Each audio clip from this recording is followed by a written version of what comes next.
Na semana que eu gravo esse vídeo, tivemos mais uma reunião do Comitê de Política Monetária do Banco Central, chamado Copom, que manteve a taxa básica de juros em 13,75% ao ano.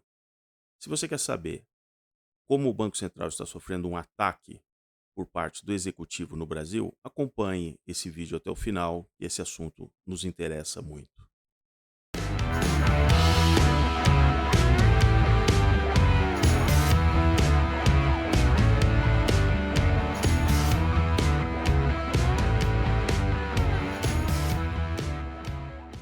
Bem-vindo ao canal O Baú do Trader, sou o Paulo Bittencourt e eu vou fazer uma análise bastante sucinta, bastante prática, pragmática, com relação à situação do Banco Central do Brasil, que desde 2021 obteve a sua independência.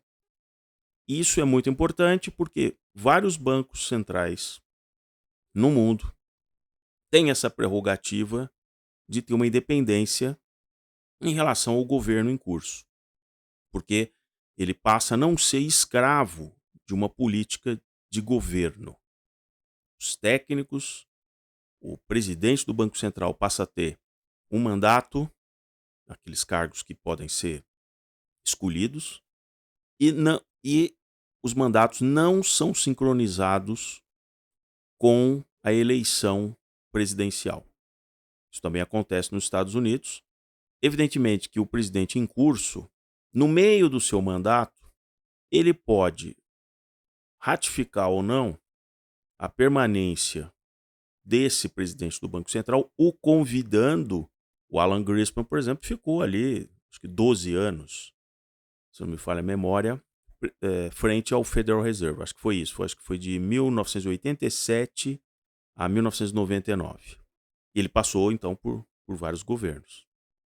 Ou ele pode não referendar aquilo, e aí sim ele tem a autonomia, o presidente, para escolher um novo indicado para o Banco Central para os próximos 4 anos. Ou seja, ele vai permanecer pelos próximos 2 anos do mandato que ainda está em curso e vai permanecer por mais 2. Evidentemente que se esse presidente obtiver a reeleição, ele ainda vai manter aquele presidente, né, naquele curso do segundo mandato. E existe um limite do qual você só pode indicar, no caso brasileiro, por mais uma vez para um mandato. O que não acontece nos Estados Unidos. Você pode referendar isso mais de uma vez, eh, se for o caso. Então, na nota que foi emitida logo após a reunião do Comitê de Política Monetária, o presidente do Banco Central e 8 diretores ali que fazem parte desse comitê, eles não só, de uma maneira unânime, decidiram manter a taxa em 13,75, porque na nota eles explicam o porquê, a razão técnica das decisões que eles estão tomando. Você pode até fazer um cálculo, um outro modelo, uma outra casa de análise, pode dizer, não, aqui eu acho que não é e tal. Isso pode acontecer. Todo modelo econômico, ele não é um cálculo de uma equação puramente exata. Ele é uma tese, ele tem suas premissas, ele se baseia em fatos que nós já obtivemos no passado, né, de resultados, mas isso não quer dizer que 100% do tempo eles possam, por exemplo, estar corretos. E aí, muitas vezes, eles vão tendo que fazer certos ajustes de rota. Mas, pelo menos, todo o sistema financeiro tem ali o Banco Central como um guia, né? Se o Banco Central, de repente, abandonar essas premissas, o guidance, como é chamado, o próprio mercado financeiro vai tomar o seu próprio rumo. Como já aconteceu no passado, vieses que diretorias de Banco Central no Brasil tiveram no passado fizeram com que o mercado simplesmente fosse negociar taxas além daquilo que o Banco Central achava que era razoável, né? Então o Banco Central, nessa nota, ele coloca que o comitê julga que a incerteza em torno das suas premissas, ele tem uma série de premissas ali que ele está se baseando para se ele vai baixar o juros, se ele vai subir o juro, e projeções atualmente é maior do que o usual. Então ele está querendo indicar aqui nessa frase um tanto rebuscada, de que ele está incomodado, de que existe uma série de incertezas que ele não controla, e isso é importante na economia. se perceber que você não tem o controle sobre todas as variáveis. Você, inclusive, tem o recebimento de dados que são coletados já com certo atraso, que é o chamado delay. Então, eles têm que imaginar o seguinte: será que a situação hoje, com os dados que eu estou obtendo, já está levando para um outro estágio? Eu não posso simplesmente, muitas vezes, esperar que simplesmente vários dados consolidados sejam publicados para aí sim eu tomar a decisão. Você muitas vezes vai estar tomando essa decisão já de uma maneira atrasada, né?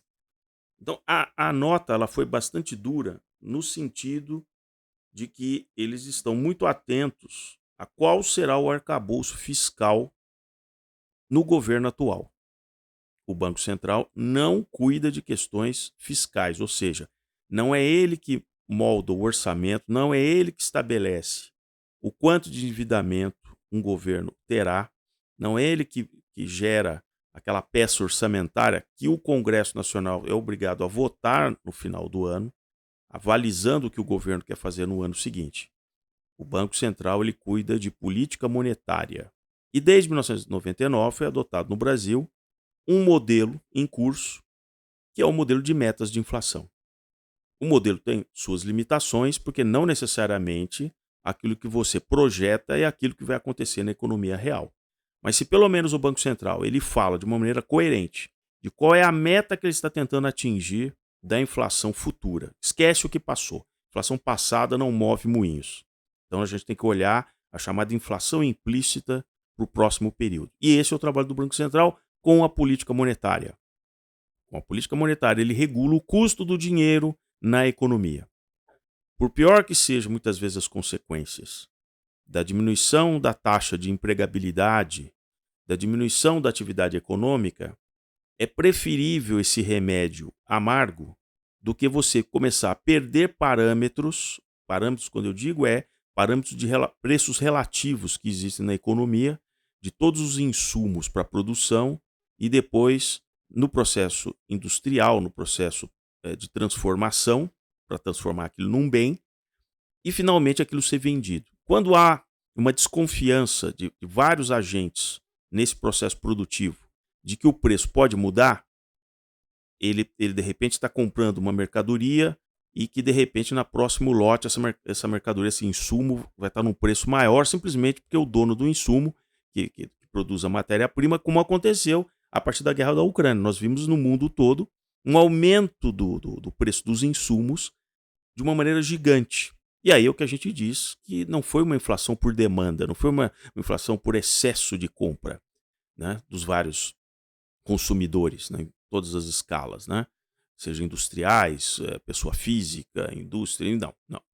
Foi uma inflação a partir da elevação dos insumos, né, diferente da inflação, que muitas vezes você exaure a capacidade produtiva, simplesmente estão comprando mais e os preços começam a subir. Então já existe classicamente essa definição se é uma inflação causada por uma restrição na oferta ou é por causa da demanda muito acelerada, né? No caso da inflação que vem pela demanda, é mais, tecnicamente, é um pouco mais simples de você resolver. À medida que você eleva o custo, ou seja, você restringe o crédito e torna para as pessoas mais difícil obter um dinheiro emprestado para fazer uma compra, porque ela está desejosa de comprar aquele bem, é mais fácil você reduzir essa pressão da inflação.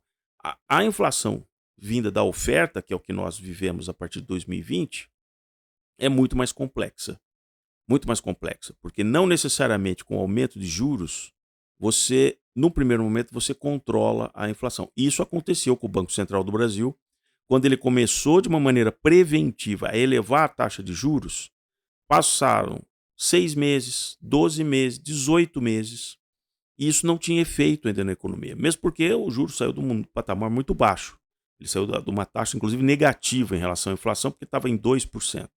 Então, até chegar nesse patamar de 13,75, levou todo um tempo, e isso não necessariamente foi contendo a inflação, mesmo porque o preço do petróleo subia, os combustíveis subiam, havia uma pressão sobre commodities internacionais, por causa que a Ucrânia não estava produzindo milho, trigo e assim por diante, né? E aí os preços subiram. Mas o Banco Central ele mirou num alvo que ele disse: olha, eu tenho que tomar cuidado que quando a pandemia terminar, quando de repente a questão da guerra da Ucrânia for resolvida, se a retomada das compras, do crescimento, ela for muito acelerada, aí eu vou correr atrás da curva. Ou seja, a inflação vai subir. Lembrem-se que nós tivemos no ano, né, um ano que retrasado, né, uma inflação que superou 2 dígitos, foi a 10 e pouco por cento. Né? E, então ele começou a agir preventivamente. Né? Hoje, né, o Banco Central alerta que ele não está confortável com o abrandamento da expectativa de inflação futura, ele não está confortável pelo nível de incertezas que estão rondando aqui, né? E que ele vai se manter vigilante, é uma frase bastante usual que se diz, e que de repente, se ele não vai hesitar em retomar o ciclo de ajuste, ele está falando de aumento de juros, caso o processo de desinflação não transcorra como esperado. Ele tem uma meta. Se o processo de desinflação não ocorrer para 2024, esse ano já seria difícil atingir a meta, que vai ser de 3,25. Mas ele já está olhando 2024, 2025. Então, se não houver um abrandamento dessa expectativa futura de inflação para 2024, 2025, resta a ele, a partir de 13,75, subir esse juro. Tanto é que no mercado de curvas futuras de juros, né, de contratos de juro futuro, ele já, muitas vezes, ele chegou a precificar o que se diz para o futuro uma taxa de 16%. Então, o mercado de futuro de juros serve para isso, para dar uma expectativa para o agente financeiro do que ele está emprestando hoje. Se ele emprestar numa taxa pré-fixada, será que lá na frente o dinheiro que ele vai ter retornado pelas parcelas de um juro pré-fixado que ele estabeleceu, será que vão ser compatíveis com o juro futuro? Se o juro futuro, de fato, se consolidar como um patamar bem acima do juro pré-fixado que ele está colocando hoje, ele terá um enorme prejuízo lá na frente. Porque o valor do dinheiro que ele acabou recebendo não consegue competir com aquela taxa de juros. Só que ele já estabeleceu um contrato pré-fixado, ele tem que honrar aquilo, ele só vai poder receber aquilo dentro de uma taxa de juros. Então, para quem emite, por exemplo, um título pré-fixado, o melhor cenário é o juro cair, porque ele continua com aquela taxa naquele patamar e o juro no mercado do dia a dia, que é a taxa Selic, ela está caindo. Aí ele tem um grande ganho. Então isso tem que ser muito bem avaliado pelos agentes financeiros, e tem gente que está o tempo todo fazendo esses cálculos. Né? E aí, para surpresa de alguns, né, o chefe do executivo ele começa a dar palpite com relação à independência do Banco Central. Porque, é claro, de novo fica muito evidente que ele, como governo em curso, ele tem um enorme interesse de que as coisas ocorram da maneira que ele planejou, da maneira que ele prometeu para os eleitores. E o Banco Central está independente, dizendo: não, olha aqui, ó, dá para fazer até aqui, isso aqui não dá para fazer e tal. No passado, se eu estivesse mentindo, veja o número de bancos estaduais que simplesmente quebraram, mesmo no estado de São Paulo, que era o Banespa. E aí teve que entrar todo o governo federal comprando do mercado aquela dívida que tinha sido emitida por esses bancos estaduais. Por quê? Porque eles estavam trabalhando sempre sobre as ordens do governador em curso, o que é um desastre. Isso não existe, por exemplo, nos Estados Unidos. Um governador de estado ter seu próprio banco. E como é que ele, para conseguir fazer uma obra, fazer uma coisa que ele dizia que isso aqui é muito importante, ele mandava o banco estadual emitir títulos, emitir, no fundo, dívida. As pessoas compravam esses títulos, porque quando se comparava, por exemplo, com títulos federais, os títulos emitidos por bancos estaduais pagavam ao ano mais do que um título federal, por exemplo, ou um título de um banco privado, que dizia: não, eu não tenho necessidade para me financiar para um CDB pagar tantos por cento ao ano. Mas o banco estatal fazia isso. Até que ficou totalmente inviável, porque cada governador, ele simplesmente ele não estancava essa derrama, né? Ele simplesmente, para garantir uma reeleição, ele dobrava a aposta. Até que ali, eh, na segunda metade dos anos 90, vários deles simplesmente implodiram. Então, quando o executivo hoje ele critica a autonomia do Banco Central, no fundo, ele está querendo voltar a ser o controlador do Banco Central, como aconteceu durante o governo Dilma. Já havia sinais, naquela época, de inflação, de demanda. Por quê? Porque o salário mínimo subia acima da inflação todo ano e ainda incorporava o PIB do ano retrasado. Isso gerou numa base da camada de quem estava empregado um poder de compra artificial do ponto de vista que ele estava tendo um ganho adicional simplesmente inflado pelo governo federal sem a equivalente produtividade. Ele não produzia mais, ele produzia o mesmo, era a base da cadeia produtiva em vários setores, ou seja, não era um profissional tão qualificado, não tinha uma inteligência intelectual, eram atividades basicamente produtivas, mais braçais, mais operativas. Então você não conseguia ter uma produtividade, né, equivalente ao aumento do salário. E aí deu no que deu. A inflação começou a subir e os bancos privados recuaram no crédito. O ministro da Fazenda, na época, ordenou para os bancos públicos que eles baixassem o juro para competir com os bancos privados, que eles adoraram, porque aí toda a dívida que ele tinha com pessoa física, ele orientava o seu cliente para ir tomar um crédito pessoal no banco público e pagar a dívida no banco privado. Então, os bancos privados se deram muito bem com essa coisa. Vocês entendem que uma marretada dessa, que no passado o governo federal fez, o setor privado que faz a conta fala assim: eu não vou entrar nessa, eu não vou emprestar nesse nível. Mas já que você está emprestando, ótimo, é um dinheiro barato que você está entregando para essa pessoa. E aí eu vou dizer para a pessoa: então pegue outro empréstimo no banco público e pague a dívida que você tem comigo, porque está numa taxa de juros muito mais alta. Mas aquela pessoa continuou então com a dívida num juro, por exemplo, menor. Só que qual que era o veneno que estava se criando ali, né, durante aquele período?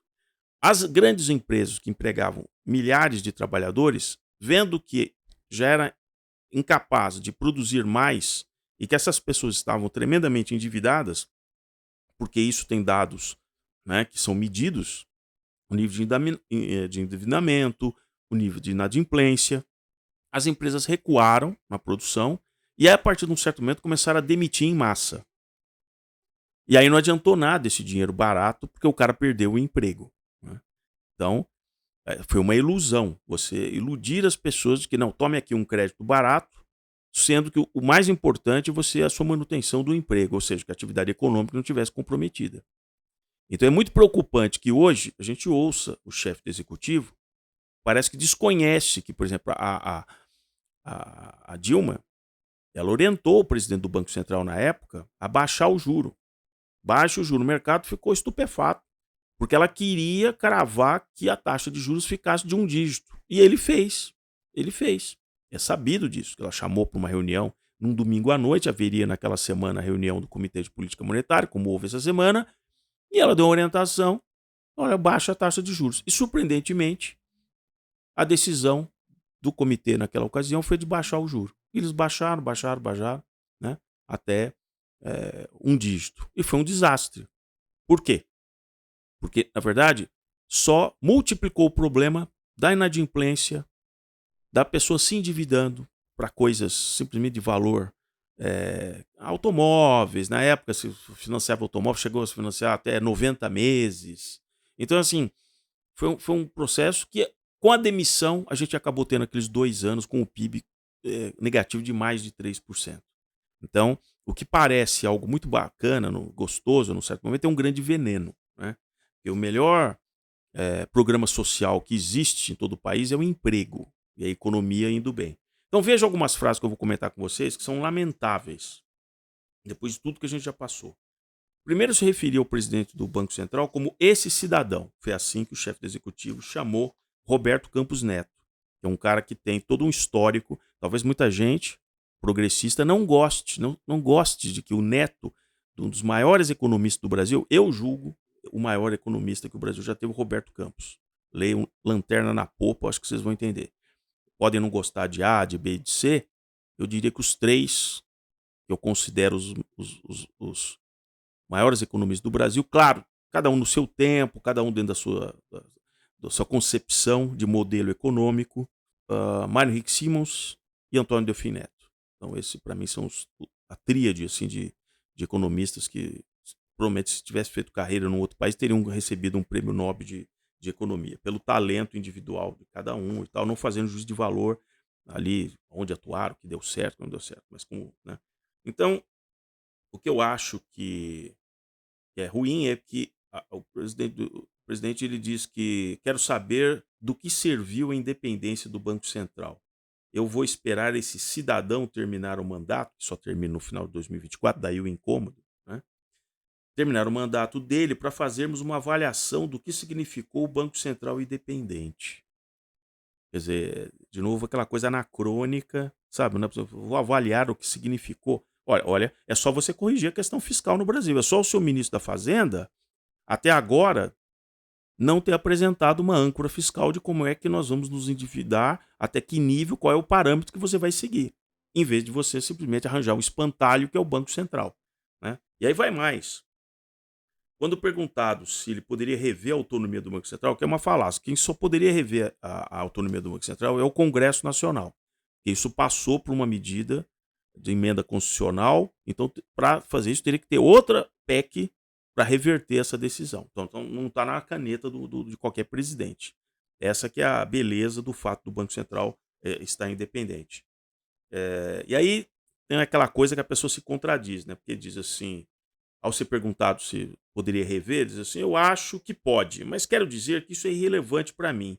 Isso é irrelevante, não está na minha pauta. O que está na minha pauta é a questão da taxa de juros. Então aqui há uma contradição intrínseca dentro da própria frase, porque quem cuida da questão da taxa de juros é exatamente o Banco Central, que ele diz que a questão é irrelevante do ponto de vista tal. Então, isso na verdade, é um disfarce, né? É um disfarce, porque ele está incomodado, sim, com a autonomia do Banco Central, né? Então, desvia para o fato, não, estou incomodado com a taxa de juros. Olha, meu filho, você tem que estar incomodado com quem controla a taxa de juros. A taxa de juros é uma consequência, né?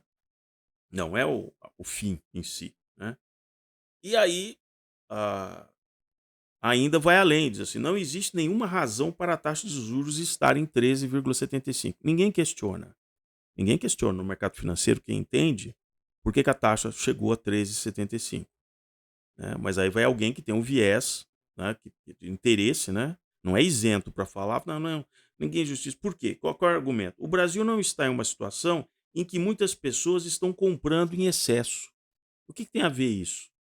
Uma pessoa decide, não estou comprando em excesso, exatamente porque os preços ainda estão caros, uma série de coisas, ainda tem todo um processo de retomada de emprego, então é claro que não há aqui um excesso de demanda.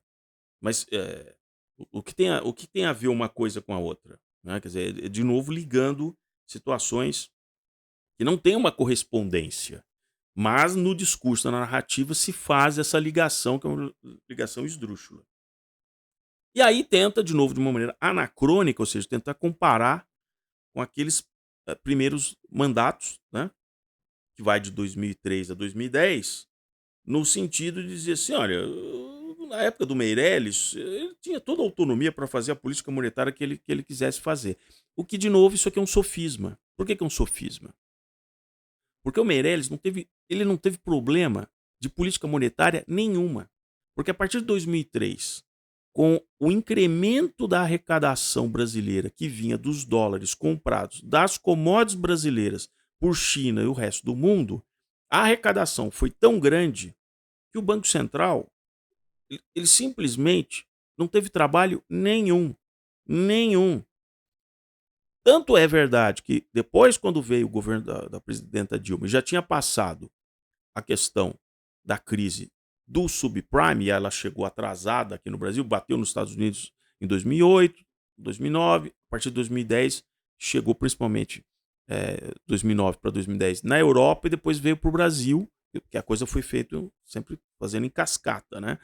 E quando foi necessário uma ação efetiva de política monetária, Não, não, o Banco Central não fez. Foi aí que, assim, já deveria ter tido uma política monetária mais restritiva e a ordem foi para o Banco Central. Então é um exemplo de que, quando se fez necessário ter um presidente do Banco Central com a competência, por exemplo, de um Campos Neto, né, que recebeu até um prêmio aí em 2022 como um dos melhores presidentes de Banco Central do mundo, né? Não é à toa que a inflação brasileira ficou menor que vários países aí do G7.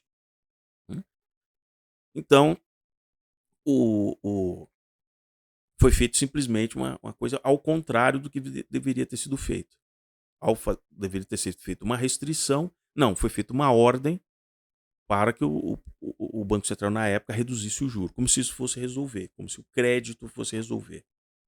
Quando se dizia, as pessoas estão viajando, que maravilha, os aeroportos estão cheios, aí a infraestrutura dos aeroportos não suportou, e aí o que se dizia? Dentro dessa linha do sofisma, não, as elites não querem ver os aeroportos como se fosse uma rodoviária. Então, de novo, era totalmente um disfarce, que a questão, a pessoa não mudava de classe social, ela não mudava de padrão de vida, simplesmente porque ela fechou um pacote em 15 vezes para ir para uma praia distante, etc.